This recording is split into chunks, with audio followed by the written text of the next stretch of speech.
လာပါဒီနေ့ကတော့ make up ပြပြသွားမှာဖြစ်ပါတယ်ခင်ဗျာ make up ပြင်ဖို့အတွက်ဘာပစ္စည်းလိုအပ်လဲဆိုတာလည်းပြပေးပါမယ်အမှန်ပါဒီမှာ ABC လေးပါစီရောနော် ABC လေးလည်း make up ပြပြပါမယ်ဒီမှာပါစားလေးဆိုတော့ပါစင်းလေးစားရနော်ဒါကြတော့ပါစင်းနဲ့တော့ဒီလေး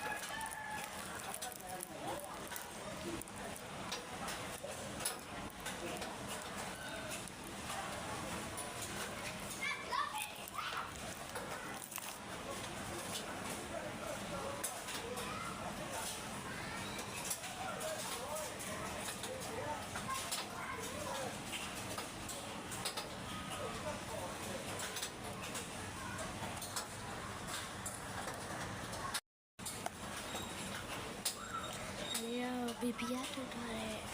make up